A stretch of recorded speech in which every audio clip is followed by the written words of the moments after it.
Tu connais l'iPhone, mais connais-tu l'histoire derrière Apple? Comment une entreprise née dans un garage est devenue l'une des plus puissantes du monde? Voici l'incroyable histoire d'Apple. Une aventure de génie, de risque et de réinvention. Première étape, les débuts dans un garage. Nous sommes en 1976 à Cupertino, en Californie. Deux amis passionnés d'informatique, Steve Jobs et Steve Wozniak, construisent leur premier ordinateur dans le garage des parents de Jobs. Ils l'appellent Apple I, un simple circuit imprimé vendu 666,66 $. Ils fondent officiellement Apple Computer Inc. le 1er avril 1976. Deuxième étape, le succès avec l'Apple II. En 1977, ils lancent l'Apple II, un ordinateur révolutionnaire pour l'époque. Couleur, clavier intégré, prêt à l'emploi. C'est un énorme succès. Apple devient une entreprise à surveiller dans la Silicon Valley.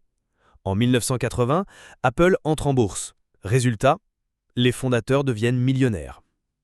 Troisième étape, le Macintosh et les tensions internes. En 1984, Apple lance le Macintosh, un ordinateur avec interface graphique et souris. Une révolution, encore une fois. Mais derrière le succès, des tensions naissent. Steve Jobs entre en conflit avec le PDG de l'époque, John Sculley. En 1985, Jobs est évincé de sa propre entreprise. Oui, tu as bien entendu. Le karma. Quatrième étape, la descente aux enfers. Après le départ de Jobs, Apple stagne. Les ventes chutent. La concurrence devient féroce. Microsoft domine le marché avec Windows. Apple est au bord de la faillite au milieu des années 90. Cinquième étape, le retour de Steve Jobs. En 1997, Apple rachète Next, l'entreprise fondée par Jobs après son départ. Ce rachat marque le retour du fondateur. Et là, tout change. Jobs repense totalement Apple, design, stratégie, innovation.